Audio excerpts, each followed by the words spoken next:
গতকালকে একটা ভিডিও আপনারা নিশ্চয়ই সবাই দেখেছেন।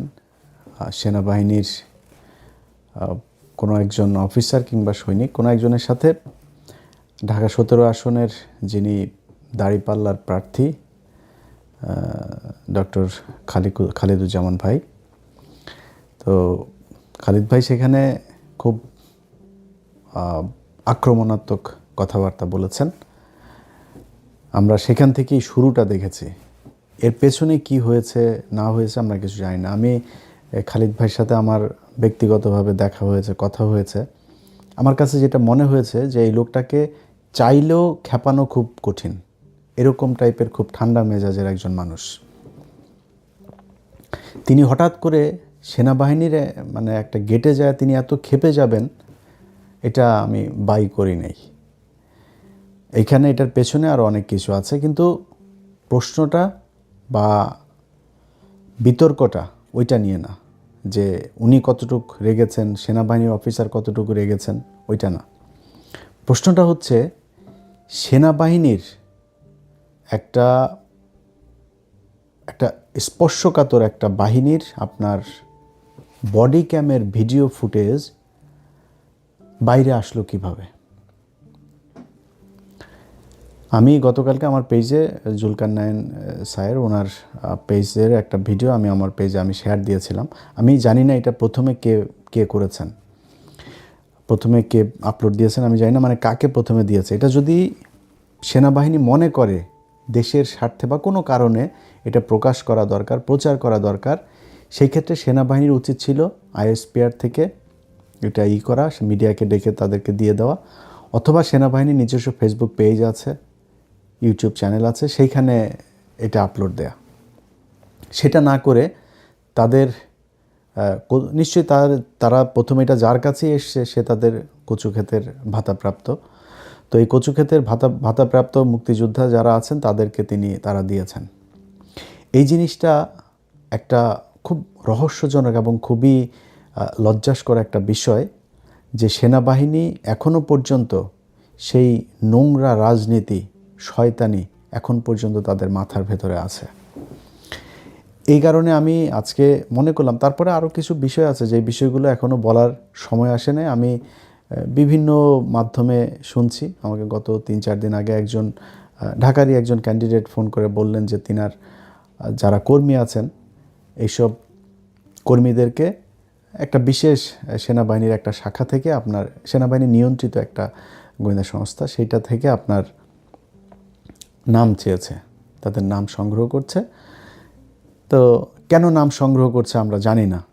যদি এরকম কিছু থাকে যে বিশেষ হবে, অভিযান হবে, সেই অভিযানে আমি কিন্তু কোনো রাজনৈতিক দলের নাম বলি নাই। কোনো একটা রাজনৈতিক দলকে তারা মাঠে যাতে তারা কাজ করতে না পারে এই জন্য তাদের লোকজনকে ধরপাকড় হবে, বা কোনো দলকে সুবিধা দেয়। গত 1.5 বছরে চিহ্নিত কারা কারা চাঁদাবাজি করেছে, কারা সন্ত্রাসী কার্যকলাপ করছে, এখনও করছে, তারা চিহ্নিত, তাদেরকে ধরেন। সেটা যদি জামাতের আমির হয়, জামাতের আমিরকেও ধরেন, কোনো সমস্যা নেই। যদি বিএনপির বিশাল বড় নেতা হয় তারেও ধরেন, ওইটা ঠিক আছে। কিন্তু বিশেষ কোনো উদ্দেশ্যে আমি গতকালকের এই ভিডিওটার পিছনে অনেক বড় ধরনের একটা কনস্পাইরেসি আপনার লক্ষ্য করছে। আমার সন্দেহ হচ্ছে যে তারা কিছু একটা হাসিল করার জন্য এই কাজটা করেছে। আদারওয়াইজ সেনাবাহিনীর আমি যেটা শুনলাম, এই ভিডিওটা আরও প্রায় মাসখানেক আগের, অনেক দিন আগের। তো সেই ভিডিওর হঠাৎ করে এসে তারপরে সেনাবাহিনী ছাড়বে, এবং সেনাবাহিনীর বডি ক্যামের ফুটেজ তো আর যেখানে সেখানে পড়ে থাকে না, তাই না? এটা যে সে চাইলেও আর বের হয়ে গেল, এরকম তো হইতে পারে না। তারা সুনির্দিষ্ট সুপরিকল্পিতভাবে তারা এটা প্রচার করেছে। কেন করেছে সেটা আমরা জানি না। এইটার প্রেক্ষিতে সেনাবাহিনীকে আজকে কিছু কথা বলতে চাই। দেখেন সেনাবাহিনীর ভাইরা, আপনাদের একটা বিষয় বলে রাখি, আপনারা এই দেশের অনেক সম্মানের একটা জায়গায়, আপনাদের এই দেশের প্রয়োজন আপনাদের মানে এটা অপরিসীম, এটার কোনো শেষ নেই। মানে আপনারা ছাড়া এই দেশের সার্বভৌমত্ব টিকে থাকবে না, সম্ভব না এটা। আপনাদের জাউরামির কারণেই গেল 15 বছর এই দেশের সার্বভৌমত্ব ছিল না। আপনি নিজের সম্মান চাবেন আর শয়তানি করবেন, দুইটা একসাথে আপনি পাবেন না। হ্যাঁ, এটা আপনারা অনেক আগে থেকেই করেছেন। 111 থেকে আপনারা জাউরামি শুরু করেছেন। 111-এ আপনাদের সেনাবাহিনীর যেসব অফিসারদের সন্তানদেরকে বলতে চাই, বাবা তোমাদের বাবা যদি নাকি তোমার বাবার যেই বেতন, সেই বেতনের চাইতে যদি বেশি সম্পত্তি তোমার ঘরে থেকে থাকে, তাহলে বুঝবা তোমার বাবা চুরি করেছে। যারা 111-এ ব্যবসায়ীদেরকে ডেকে ডেকে নিয়ে তারপরে তাদের কাছ থেকে চাঁদাবাজি করেছে, এত ভাব মারার কিছু নাই। আপনারা গত 15 বছরে আপনাদের সেনাবাহিনীর অফিসারদের বউ, আপনার সেনাবাহিনীর অফিসার মেয়ে, মা, সন্তান, তাদেরকে ধর্ষণ করিয়েছেন ইন্ডিয়ান গোয়েন্দা সংস্থার লোকজনকে দিয়ে। কোথায়? এই পিলখানায়। শুধু আপনি ধর্ষণ করাই শেষ না, আপনি ধর্ষণ করানোর পরে যেই সেনাবাহিনীর অফিসাররা এটার বিচার করতে চেয়েছে, তাদেরকে আপনারা গুম করেছেন, তাদেরকে গ্রেনেড হামলা মামলায় আসামি করেছেন, জোর করে চাকরিচ্যুত করেছেন, নির্যাতন করেছেন, দেশ ত্যাগে বাধ্য করেছেন। এটা আপনারা করেছেন, বিচারটা করতে দেন নাই। এরপরে কি করেছেন? সেই বিচারের পুরো অপরাধের দায় বিডিআরের উপরে চাপায় বিডিআরের নিরীহ মানুষগুলোর উপরে নির্মম নির্যাতন চালিয়েছেন। এটা সভ্য কোনো সমাজে, নিকট অতীতের কোনো পৃথিবীতে আজ পর্যন্ত এটা ঘটে নাই। মানুষকে জিজ্ঞাসাবাদের নামে 30 দিন 40 দিন আপনারা আটকে রেখে তাদেরকে নির্যাতন করে হত্যা করেছেন। জেলখানায় যে বিডিআর সদস্যরা গিয়েছে, যারা বের হয়েছে, তাদের অনেকের আমাকে ভিডিও কল করে দেখিয়েছে এই কোমরের মধ্যে, এই রানের মধ্যে ড্রিল মেশিন এই দিক দিয়ে ঢুকিয়েছেন, ওই দিক দিয়ে ড্রিল মেশিন বের করেছেন। সেই দাগ, সেই ক্ষত নিয়ে তারা এখনও পর্যন্ত অনেকে জেলখানায় আছে। ক্যান্সারের রোগী, মা মারা গিয়েছে, বাবা মারা গিয়েছে। আজকে আওয়ামী লীগের একজনের এই আপনার স্ত্রী মারা যাওয়ার পরে সন্তানকে নিয়ে খুবই খারাপ জিনিস। এটা খুবই মানে কি বলবো, যে একটা মানে কষ্টের একটা চিত্র, যে একজন মা তার সন্তানকে নিয়ে তারপর সুইসাইড করেছে। কিন্তু আপনি কি জানেন, এই ছেলে এই নারীকে ছাড়া তার আরও 2-3টা বউ ছিল। এই নারীর কাছে সে আসতো না, এই নারীর সাথে তার সম্পর্ক এমনিতেই ছিল না। তার পরিবারের লোকজন ওই মেয়েকে করতো, নির্যাতন করতো। সেই নারী মারা গিয়েছে এই পারিবারিক সমস্যার কারণে। একটা বিশাল প্রথম আলো, ডেইলি স্টার দুইজনে মিলা, ওইদিকে চ্যানেল 24 এমন এক তৈরি করলো যে স্বামীর শোকে, স্বামীকে জেল থেকে বের করতে না পেরে, তারপরে মিথ্যা মামলার অপরাধে স্বামীর এই অত্যাচারের এই দুর্বিষহ অবস্থা সহ্য করতে না পেরে দুনিয়া ছেড়ে চলে গেলেন। কি সেই মানে মিউজিক একটা করে দিলে বেদের মেয়ে জ্যোৎস্না ছবির মতো বিশাল করুণ দৃশ্য দেখা যাইতো, বানায় দিলেন। কিন্তু এই যে বিডিআররা এখনও পর্যন্ত যে জেলখানায় পড়ছে, এখন পর্যন্ত প্রায় 450 আলেম জেলখানার ভিতরে কোনো অপরাধ ছাড়া। তারা বাপ মার মারা যাওয়ার পরে তাদের প্যারোলে যাইতে দেওয়া হয় না অনেককে। সেটা নিয়ে নিউজ করেন নাই তো? কি অপরাধ তাদের? এটা আপনারা করেছেন। আপনাদের নিজেদের অফিসার নিজেরা নিজেদের ক্যান্টনমেন্টের ভিতরে লুকিয়ে গুম করে রেখেছেন। আপনারা পাহারা দিয়ে 2018 সালে একটা রাতের ভোটের নির্বাচন করিয়েছেন, 2014 সালে করেছেন ভোটারহীন নির্বাচন, 2024 সালে করিয়েছেন ড্যামি নির্বাচন। এগুলো আপনারা করেছেন। আপনারা রাস্তাঘাট, ব্রিজ, কালভার্ট এগুলো করতে গিয়ে চুরি, বাটপারি যা আছে সব কিছু এই সেনাবাহিনী করেছে। এখন আপনারা তারপরে সম্মান চান, আপনাদেরকে সম্মান করতে হবে। সমস্যাটা কি হয়েছে শোনেন। এই খালিদুজ্জামান ভাইয়ের ভিডিও নিয়ে এক মেজর, রিটায়ার্ড, তিনি মেজর না ক্যাপ্টেন না কি যেন একজন সেনা কর্মকর্তা আর কি, তিনি এক ভিডিও বানিয়েছেন। আমি আর পিনাকি ভট্টাচার্য আমাদের কারণে সেনাবাহিনীকে নিয়ে খালিদুজ্জামান এরকম কথা বলার সাহস পেয়েছে। খালিদুজ্জামান একা না, বাংলাদেশের বহু মানুষ এইভাবে কথা বলবে। এটা ইলিয়াস পিনাকির কারণে কিনা ওই চিন্তা না করে আপনারা অপকর্ম করেন কিনা সেই চিন্তা করেন। আপনারা চান হচ্ছে কি, জাউরামি যত ধরনের আছে সব করবেন, কিন্তু কেউ কিছু বলতে পারবে না। সেদিন গুজার গায়া, ওই দিন আর বাংলাদেশে ফেরত আসবে না। জাউরামি করবেন, বের হয়ে যাবে। আমি থাকবো না, আরেকজন থাকবে, কেউ না কেউ থাকবে, বলে ফেলবে। এবং এগুলো আপনাদেরকে শুনতে হবে। খালিদুজ্জামান ভাই বলেছে যে আপনারা দেশের 12টা বাজিয়েছেন। তার দেশের 12টা আপনারা বাজিয়েছেন, এটা সত্যি কথা, এটা অস্বীকার করার কিছু নাই। একজন পুলিশের সন্তান যদি নাকি কেউ দেখে, মনে করেন পুলিশে যদি অস্বাভাবিক সম্পদ দেখে, পুলিশের ছেলে মনে করেন R1 নিয়ে ঘুরছে, BMW নিয়ে ঘুরছে, চোখ বন্ধ করে বলে দেবে ওর বাপের হয়তো অন্য পারিবারিক ব্যবসা থাকতে পারে, বাপের ভাইয়ের ব্যবসা থাকতে পারে, নিজের পৈতৃক সম্পত্তি থাকতে পারে, কিছু না, পুলিশের ছেলে শালা ঘুষখোরের পোলা বলে ফেলবে। সেনাবাহিনীর ক্ষেত্রে কিন্তু এটা বলতে পারবেন না, আবার ওনাদের আবার গায়ে লাগবে। কিন্তু আপনিও চোর, যাহাই পুলিশ আপনিও ঠিক তাহাই। তারা চুরি করে, আপনারাও চুরি করেন, ভাব মারার কিছু নাই। চুরি কোথায় করেন নাই বলেন? 111-এ ব্যবসায়ীদেরকে ডেকে ডেকে নিয়ে আপনারা চুরি করেছেন, করেন নাই? আপনারা এই যে কি বলে, এই ওই যে কন্ট্রাক্টারি করেন, যে এই যে কন্ট্রাক্টারি টাকা পয়সা যেগুলো কিনা করেন আপনারা, এটার হিসাব, পুরোপুরি হিসাব দিতে পারবেন আপনারা? পারবেন না। সেখানে যারা যারা আছেন কী পরিমাণে টাকা পয়সার মালিক হয়েছেন এটা আপনারা নিজেরাই জানেন। তারপরে বাংলাদেশের বিভিন্ন জায়গায়, মানে ওনারা তো সৎ মানুষ, ওনারা কোনো আকাম কুকাম করেন না, এই জন্য ওনাদেরকে বাংলাদেশের বিভিন্ন জায়গায় মন্ত্রণালয়, কর্পোরেশন, অধিদপ্তর, পরিদপ্তর, সব জায়গার উপরের চেয়ারটা ওনাদের। ওনারা ওইটা ডিজি নাই চেয়ারম্যান, কোনো না কোনো এক ইয়ের মধ্যে তারা প্রশাসক হয়ে তারপর বসে আছে। যত জাউরামি সবাই সেনাবাহিনী করে।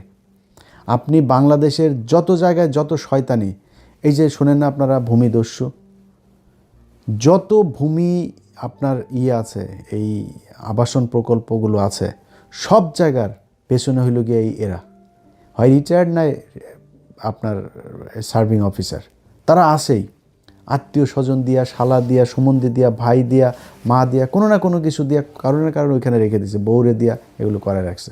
জাউরামের যত কিছু আছে, তারপরে ওনাদের নিয়ে কিছু বলা যাবে না। ভাই আপনাদেরকে আমি বলি, আপনারা মনে করেন নিজেদেরকে যে সম্মানিত জায়গায় রাখবেন, আচ্ছা আপনাদেরকে দেওয়া হয়েছে এরকম কয়েকটা জায়গার নাম আমি বলি আপনাদের। কোন জায়গায় আপনারা ঠিক করতে পেরেছেন? আপনারা তো মানে আলাদা শ্রেণী, সবসময় একটা ক্লাস্টার, একটা ফর্মে থাকতে চান, তো কাজ তো করতে হবে, তাই না? আপনারা যে মানে নিজের আলাদা কিছু করেছেন এটা তো আপনাকে বুঝাইতে হবে। আপনি ঢাকা মেডিকেল কলেজের কি পরিচালক, একজন ব্রিগেডিয়ার হয়। ওষুধ প্রশাসন অধিদপ্তরের একজন ডিজি কি, একজন ব্রিগেডিয়ার হয়। ওই ডেস্কোর একজন কি, একজন ব্রিগেডিয়ার। ওই ডেসায় একজন আছে, ওই পেট্রোলিয়াম ইয়েতে আছে, ওই তিতাসে আছে, বিভিন্ন জায়গায় প্রথম পদটা তাদের। সিটি কর্পোরেশনের মতো চুরির জায়গাতেও ওনারা প্রশাসক বসায় রেখেছেন। বিডিআর, এমন কোনো বর্ডারের কোনো সীমান্ত, বিডিআরের বাইরে আমার অনেক পছন্দ করে, তারপরে সত্যি কথা ভাই, এমন কোনো সীমান্তের কোনো জায়গা আছে যেখান দিয়ে কিনা মাদক চোরাচালান হয় না? এমন সীমান্তের একটা জায়গা আছে, একটা সীমান্ত আছে যেখান দিয়ে মানব পাচার হয় না, গরু পাচার হয় না, পোশাক পাচার হয় না, চিনি পাচার হয় না, লবণ পাচার হয় না? এমন জায়গা আছে? বিশেষ করে মাদক দেশ ধ্বংস করে দিচ্ছে। তো সেই বিডিআরের উপরে কারা? ওনারা। বিডিআরের অফিসার বিডিআর হইতে পারবে না, ওনারা অফিসার হবেন। অফিসারে ওনারা বাল ফালিয়ে ফেলবেন। ওনারা বিডিআরকে বিশাল সৎ এক হিসাবে, সংস্থা হিসাবে তৈরি করেছেন। ওনাদের থাকতেই হবে সেখানে, মেরে সাফা করে ফেলতে হবে, নাম পাল্টাইতে হবে, পোশাক পাল্টাইতে হবে, ওনাদের পাল্টানো যাবে না। ওনারা ঠিক সে আগের মতোই থাকবেন। চ্যাটের বাল আবদুল্লাহ হয়ে গেছে। ঢাকা মেডিকেলে চুরি ঠেকাইতে পারছেন? ওষুধ প্রশাসন অধিদপ্তর, ইনসেপ্টা আছে, স্কোয়ার আছে, ব্যাক্সিমকো আছে, এত ওষুধের আমার এসেনশিয়াল কেন এত সমস্যা? মানে সরকারের ইয়েটা কেন এত হয় না কেন?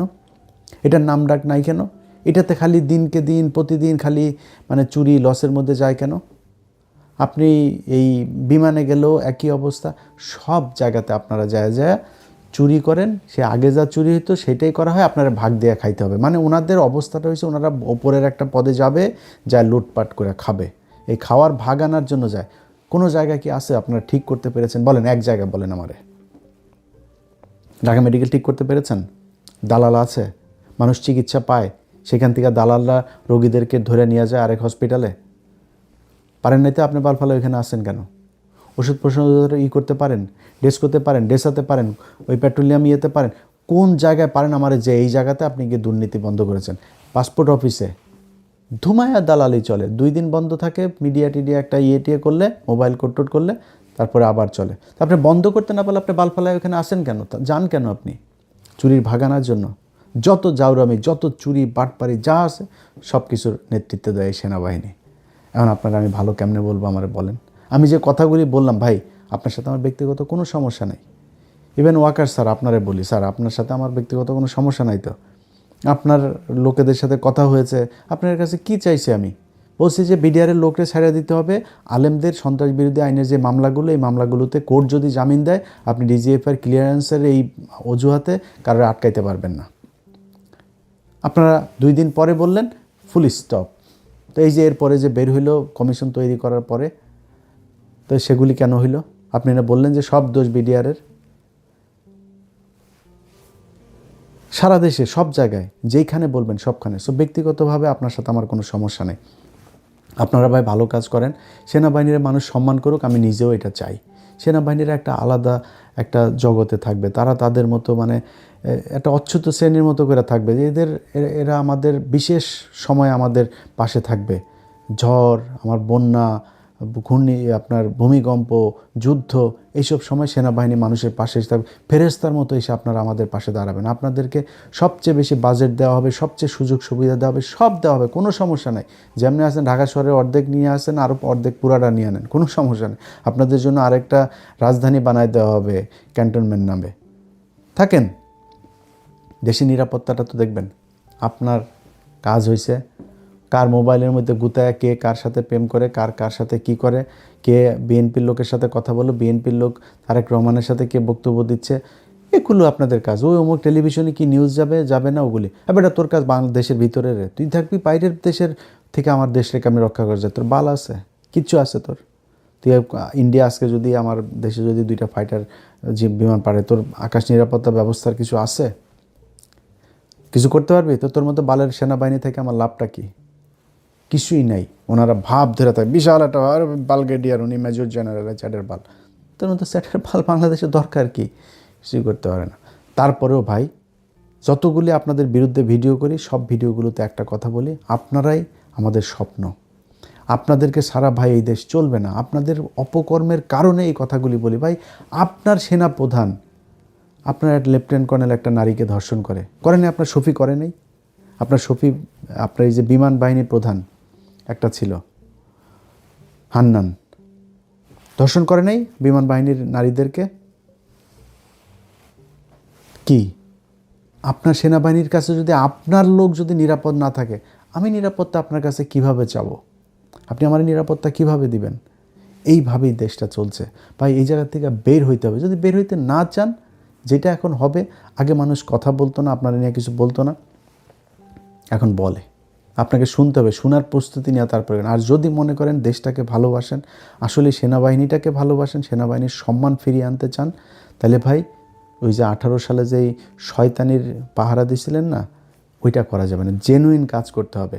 নির্বাচনে কোনো ধরনের শয়তানি করার চিন্তাভাবনা মাথার থেকে ছেড়ে ফেলতে হবে। আমি বাংলাদেশের পুলিশ প্রশাসন, সেনাবাহিনীর বাইরের গোয়েন্দা, সেনাবাহিনীর গোয়েন্দা সংস্থারে বললে লাভ নাই, কারণ এখানে এই যে সেলিম আজাদ এটাতে বসায় রাখছে। জাউরামির যত জাউরামি আছে, ওয়াকার যেমন এক জাউরা, ওইটা আরেক জাউরা, সব জাউরাগুলির পাশে এনে তারপরে দাঁড় করিয়েছে। এই জাউরাগুলির দিয়ে যত জাউরামি আছে জাউরামির চেষ্টা করে। 9 ডিভিশনের আসাদুল ভাই, উনি আমি যতটুকু জানি একটু ভালো মানুষ, এর আশপাশে যা আছে।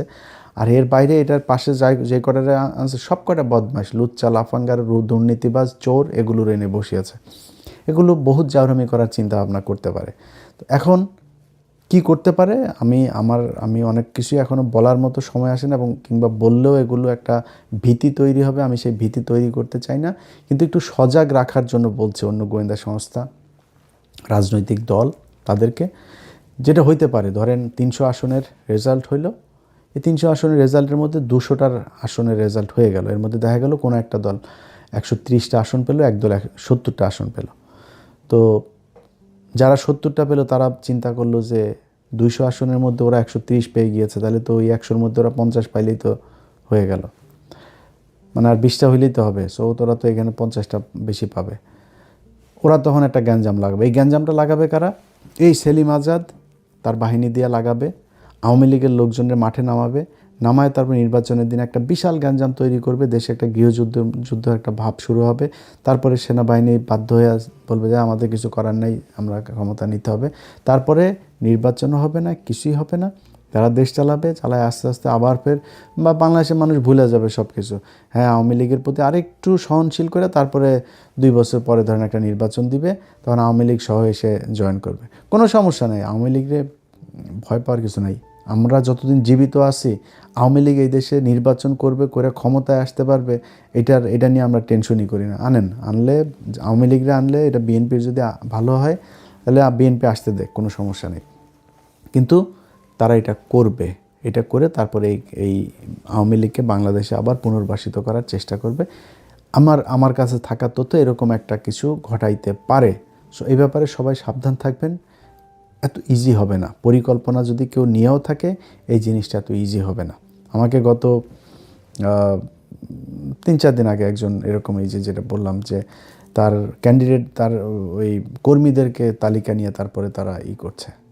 আপনি তার কার তালিকা নিয়ে আপনি কী করবেন জানি না আমরা। তো এগুলি করে যদি নাকি কোনো বিশৃঙ্খলা, কোনো শয়তানি করার চিন্তাভাবনা মাথায় থাকে সেটা বাদ দিয়ে দেন। আবারও বলি ভাই, আপনারা সেনাবাহিনী আমাদের গর্বের জায়গায় আছেন। এই গর্বটা আমরা সারা জীবন করতে চাই।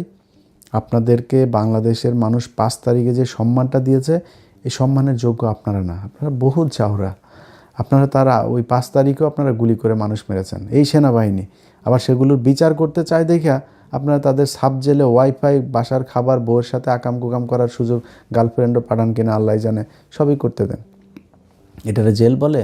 ও খুনি, চোর, ও গুমের সাথে জড়িত, তারে আপনি নিরাপত্তা দিয়ে রেখেছেন। আপনাদের এই জায়গা থেকে বের হইতে হবে। অপরাধ করবেন, ওই যে তনুকে মেরেছে আপনার সেনাবাহিনীর লোক, ওই সময় ওই জায়গায় ছিল সম্ভবত এনায়েত জিওসি, তার বউ, এক ব্রিগেডিয়ার, তার ছেলে, তারা ছিল। আপনি তাদের বিচার করেন নাই, এখনও করেন নাই। বিচার করতে গেলে আপনারা সব আবার ওই ক্লাস্টার ফর্মে চলে আসেন, সব আপনাদের লোকজনের বাঁচানোর ব্যাপারে আপনারা এক হয়ে যান। জাউরামি করে সম্মান নিয়ে থাকা যাবে না, একদম পুলিশ বানায় ফেলবো। পুলিশরা যেরকম গালাগালি করা যায়, মানুষ নাম শুনলে গালি দেয় না, ঘুষখোর বলে না। পুলিশ ভাইরা রাগ করেন না, কিন্তু পুলিশ ভাই আপনারা কিন্তু ঘুষখোর, ঠিক আছে? কারণ আপনাদের জন্মটাই হয়েছে ঘুষ খাওয়ার জন্য। আপনারা এটারে কিছু মনেও করেন না। আপনারা ঘুষ খাইতেই চান। যদি আসলে ভালো হইতে চাইতেন 5 তারিখের পরে ভালো হইতেন। পুলিশে ভালো হইতে দেখেনি, সব মানে ধরেন 2% ভালো মানুষ। এখন আপনি এটারে কী বলবেন? এটা কোনো পার্সেন্টেজে আনতে পারবেন? যে কারণে পার্সেন্টেজে আনতে চাই না, এরা 98% খারাপ, ঘুষখোর, এইটা পুলিশের হয়ে গিয়েছে।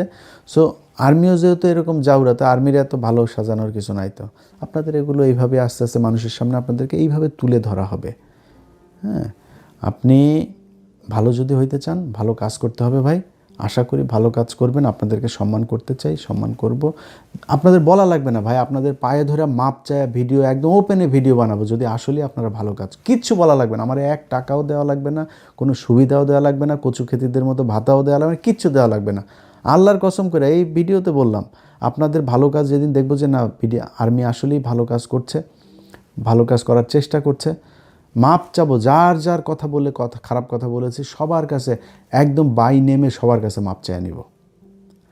কিন্তু ভালো আপনারা হইতে হবে। আর ভালো যদি না হন, আগের মতো ওই ভালো হবেন না, আবার সম্মান নিয়ে থাকতে যাবেন, যা মনে চায় তাই করবেন, আপনারা কিছু বলা যাবে না, ওদিন গুজার গায়ে ভাই, ওই দিন আর বাংলাদেশে আসবে না কখনোই। আমরা অন্তত যতদিন বেঁচে আছি এটা করতে পারবে না। সবাইরে ভাতা দিয়ে আপনাদের ভাতাপ্রাপ্ত মুক্তিযোদ্ধা বানানো যাবে না। ভালো কাজ করতে হবে, ভালো কাজ করে তারপর ভালো সাজতে হবে। এই ভাতাপ্রাপ্তদের চান্দাবাজরে ভাতা দিয়া নিজের মান সম্মান রক্ষা করা যাবে না।